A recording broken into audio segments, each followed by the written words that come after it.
Paz de Dios sea con cada hermosa oportunidad que tenemos hoy de hablar de la palabra de Dios.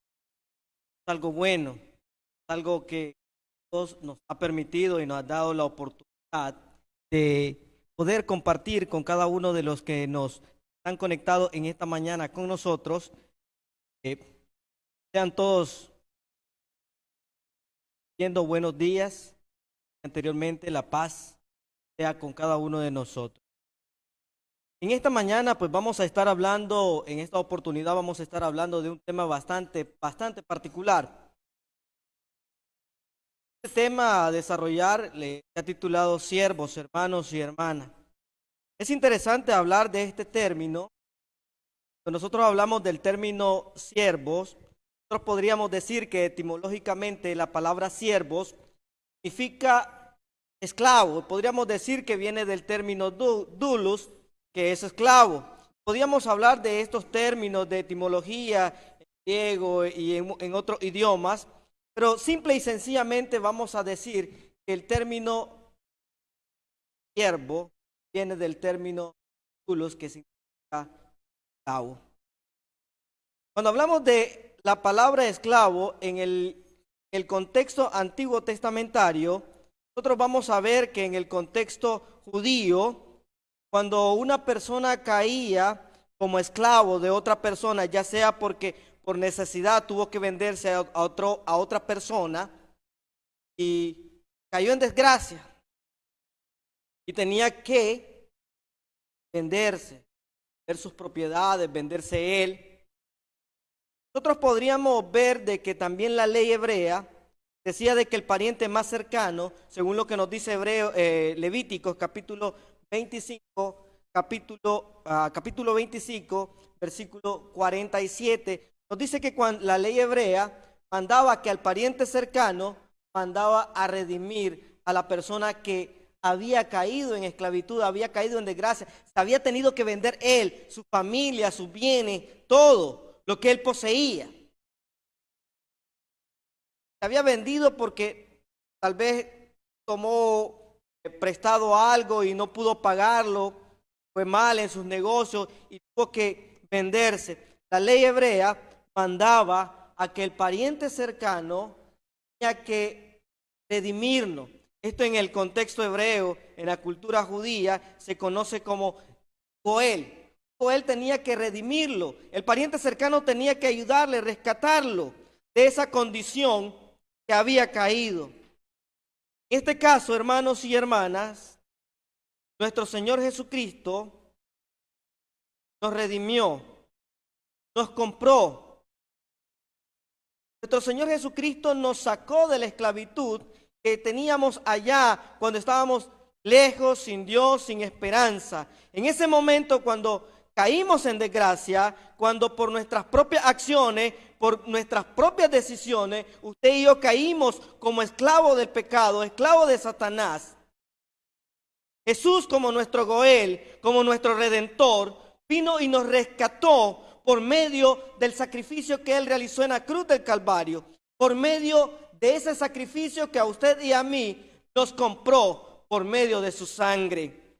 Así como en la ley antigua, así como en el Antiguo Testamento, el pariente más cercano tenía que redimir a su hermano que había caído en desgracia.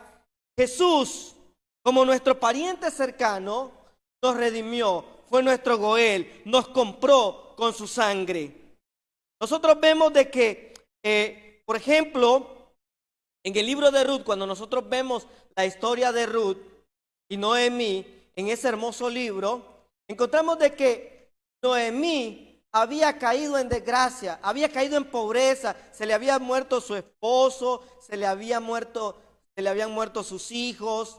Ruth había perdido a su esposo, estaban solas, eran viudas. En esa cultura, ser una mujer sola y viuda era bastante complicado y difícil. Ellas estaban en la suma pobreza, habían caído en desgracia. Noemí tuvo que regresar a su tierra natal. Al inicio, sus nueras, Ruth y Orfa, regresaban con ella, pero al Si nosotros leemos el libro de Ruth, cuando Ruth explica la condición que ellas estaban, Orfa decide regresar, pero Ruth continúa su camino con su suegra. Nosotros vemos en el desarrollo de esta historia cómo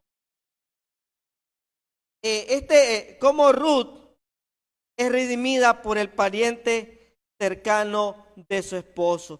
Y es ahí donde nosotros vemos en Ruth capítulo 4, versículo 4, lo vamos a estar leyendo.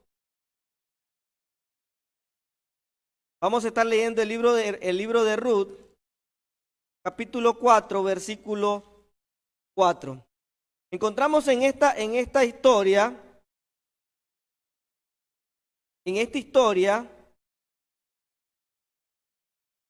que básicamente es redimido. Es redimido por su pariente cercano. Y dice de la siguiente manera, Ruth capítulo 4, versículo 4. Y yo decidí hacértelo saber y decirte que compres en presencia de los que están aquí sentados y de los ancianos de mi pueblo. Si tú quieres redimir, redime.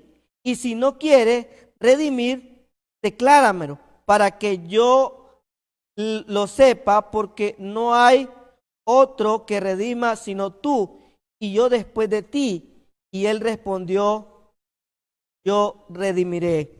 En este caso, Booz, quien iba a redimir a Ruth y a Noemí, iba a comprar, iba a darle la oportunidad de salir de la desgracia a estas dos mujeres.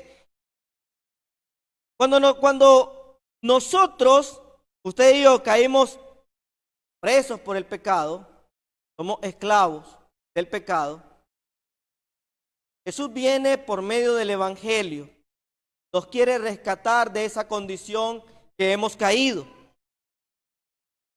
Él nos quiere comprar con su sangre. Él va y Él ofrece comprarlo. Va a ese Señor que nos mantenía cautivo en el mundo, subyugado, sin decisión, sin derechos. Hacíamos la voluntad de Él sin Él preguntarnos nada. Simple y sencillamente nos imponía esas órdenes y nos mantenía presos. Jesús va y hace una negociación con Él. Y Él dice, te quiero comprar a estas personas, te las quiero comprar, te voy a dar mi sangre, te voy a pagar el precio que tú pidas. Y es ahí donde Jesús se convierte en nuestro Goel. Él nos compra a través del sacrificio que Él hace en la cruz por usted y por mí. Nos compra con su sangre, nos redime. Y es ahí donde usted y yo somos redimidos por Él. Pero, ¿cómo es de que Jesús es el pariente cercano nuestro? Si Él es judío, nosotros podríamos decir que somos gentiles, pertenecemos a un pueblo diferente al de Él. Pero simple y sencillamente, cuando nosotros leemos la historia de Ruth, vemos a Ruth como representante del pueblo gentil. Ruth era moabita. Booz era del pueblo de Israel. Las dos naciones, los dos pueblos, dice la palabra de Dios, que de los dos pueblos hizo uno. Y de esos dos pueblos, Ruth, la representante del pueblo gentil, y Booz, representante del pueblo judío, es de ahí donde viene el linaje de nuestro Señor Jesucristo. Y es ahí donde Jesús se convierte en nuestro Goel, en nuestro libertador, en nuestro pariente cercano, donde Él nos compra con su sangre, según lo que nos dice la primera carta a los Corintios, capítulo 6, verso 20. Es ahí donde usted y yo somos libertados, porque según la ley antigua, según el contexto judío, nosotros no cabríamos en ese paquete de ser redimidos por nuestro Señor Jesucristo, porque al pueblo judío es a quien se le da la promesa de ser el pueblo especial de Dios, el pueblo especial de nuestro Señor Jesucristo. Cristo es nuestro Goel, nos quiere libertar del pecado, libertarnos, darnos la oportunidad de poder ser siervos voluntarios de Él, sus siervos. Si nosotros vemos allá en el mundo, el Señor de este mundo nos mantenía cautivos. Jesús nos da la libertad. Nos da la libertad de decidir si le obedecemos o no. Dios quiere que nosotros le sigamos. Jesús quiere que nosotros le sigamos a Él siendo voluntariamente. Que usted le siga, que yo le siga y le obedezca, no sometido a la fuerza, no subyugado, sino porque usted así lo decide.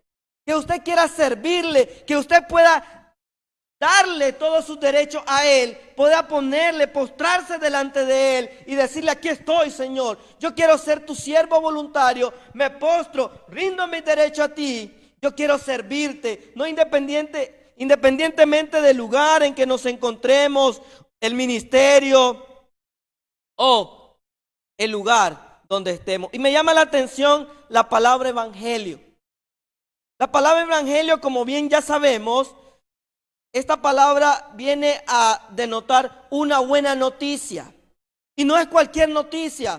Y podríamos decir que en un contexto sociopolítico, esta buena noticia decía de que un rey había caído y uno nuevo se había levantado. Un rey había caído y uno nuevo se ha levantado. Cuando nosotros hablamos de que un rey ha caído, el reino de Satanás que gobernaba nuestra vida, cayó al momento que usted y yo nos postramos al Señor, decidimos obedecer al evangelio, decidimos entregar nuestra vida al Señor. Y un nuevo rey, grande, maravilloso, generoso, se levanta en nuestra mente, se levanta en nuestro corazón, no para gobernarnos como tirano, no para que le sirvamos como un dictador, sino porque usted y yo hemos servido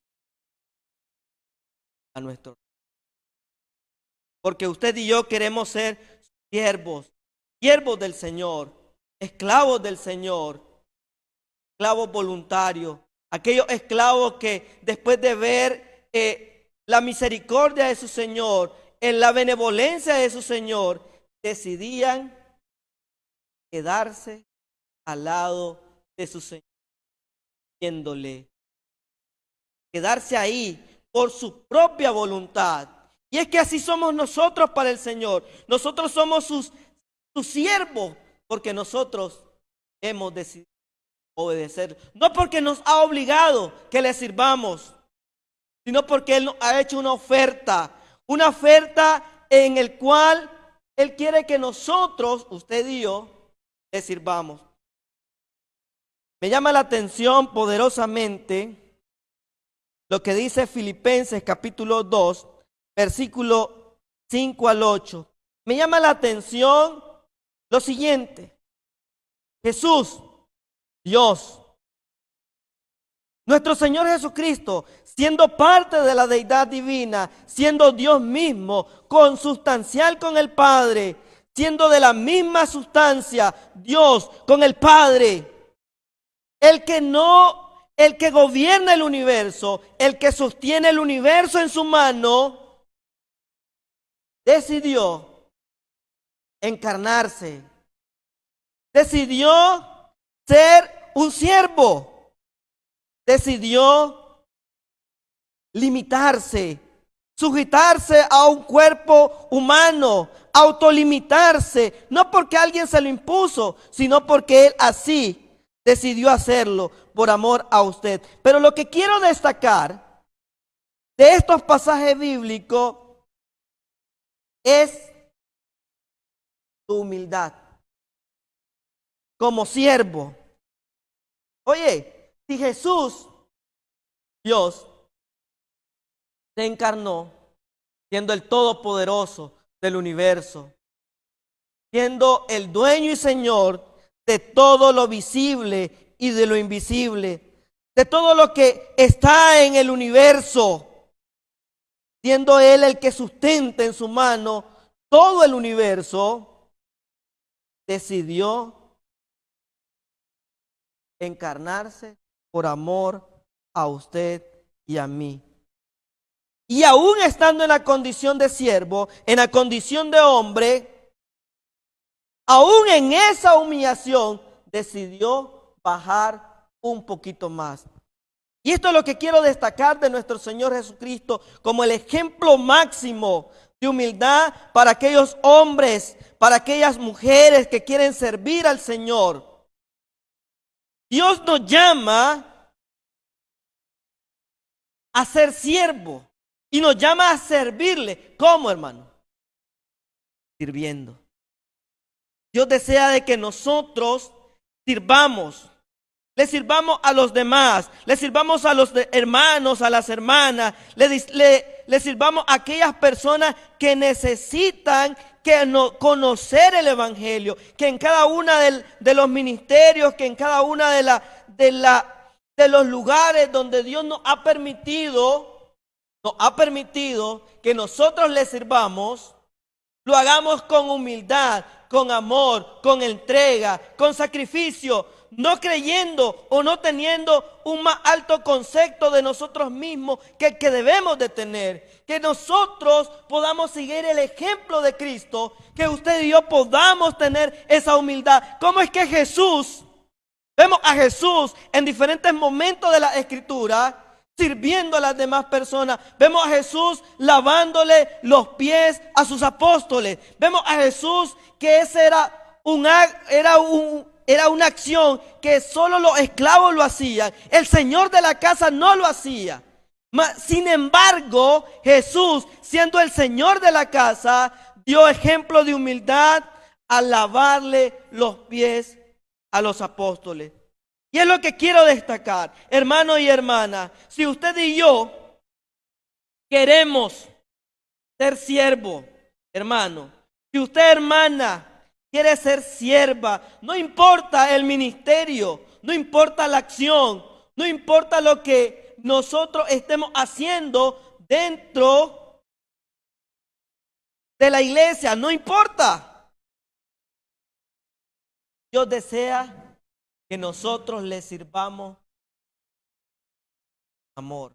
Porque si nosotros nos comenzamos a preguntar cada uno de los servicios que nosotros brindamos, cada una de las acciones que nosotros hacemos, no va enfocada directamente a Dios. Es un servicio que nosotros prestamos hacia los demás. Pero Dios ve el corazón de usted y de mí. ¿Cómo estamos haciendo esa acción? ¿Cómo estamos entregando ese servicio a Dios? ¿Cómo le estamos dando esa ofrenda santa y agradable que Dios quiere?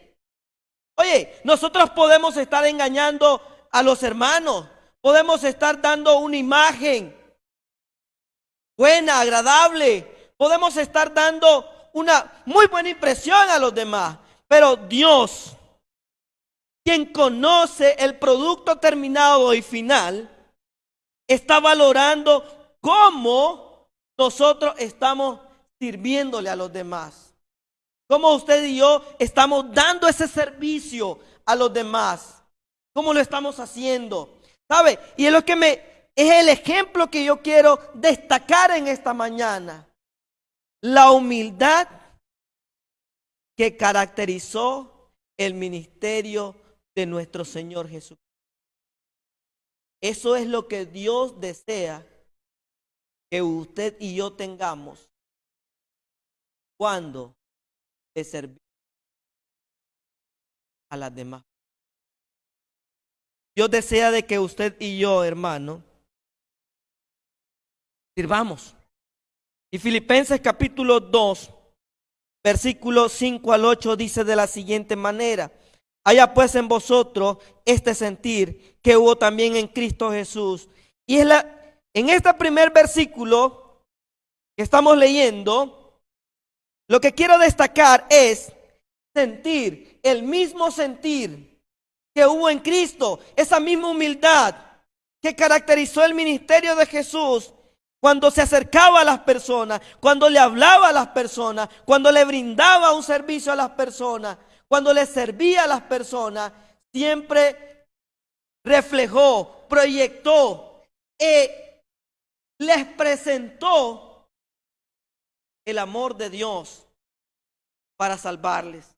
Hermano, y es que Dios desea de que usted y yo en cada acción, en cada servicio, en cada ministerio, nosotros podamos proyectarle a las personas que Dios les ama, que Dios desea salvarlo, que Dios quiere que cada una de las personas vengan a formar parte de esta familia.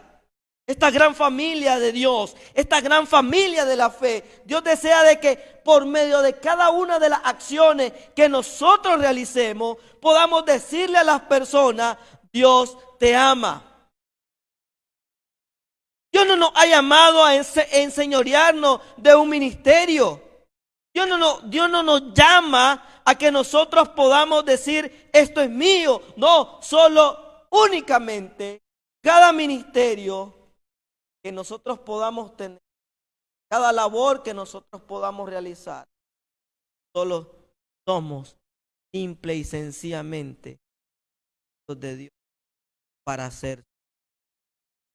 Y es lo que Dios y el Espíritu Santo por medio de el apóstol Pablo nos dice: haya pues en vosotros este sentir que hubo también en Cristo Jesús, el cual, dice el cual, siendo en forma de Dios, no estimó el ser igual a Dios como cosa que aferrarse.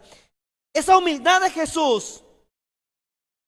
Oye, sé que Dios, el apóstol Pablo, inspirado por el Espíritu Santo, dice: Jesús, ese humilde carpintero, ese humilde ser que estaba ahí, Dios, Él no estimó esa gloria, esa majestad, eso grande, eso magnífico que era Él. Y es Él. Lo dejó. Se despojó de su majestad, de su gloria. Se autolimitó su poder. No, Él no se aferró a eso, sino que Él se humilló. Eso es lo que Dios desea de nosotros. Nosotros podemos estar puestos dentro de la iglesia en un ministerio, pero recordemos, hermano, somos llamados para servir. Sigue diciendo el texto, sino que se despojó a sí mismo, tomando forma de siervo, hecho semejante a los hombres, y estando en la condición de hombre, se humilló a sí mismo, haciéndose obediente y obediente hasta la muerte. Lo que quiero resaltar, y lo voy a estar enfatizando continuamente, es esa humildad que a los hijos de Dios nos debe de caracterizar en las acciones que nosotros desarrollemos. No importa si es poco o es mucho, no importa de que si usted dentro de la iglesia va a recoger un papel, va a limpiar la banca o va a predicar. No, ese servicio que nosotros brindamos es un servicio dado para. Somos llamados al servicio, pero que lo hagamos con humildad.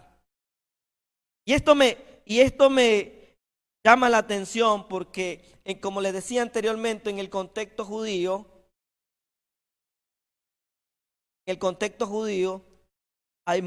había muchas personas o algunas personas que se quedaban con su amo voluntariamente. Porque con sus amos habían conseguido muchas cosas que probablemente no lo hubiesen logrado solo, porque tal vez nacieron en esa condición de esclavo, porque lo habían perdido todo y al salir afuera no tenían nada, se quedaban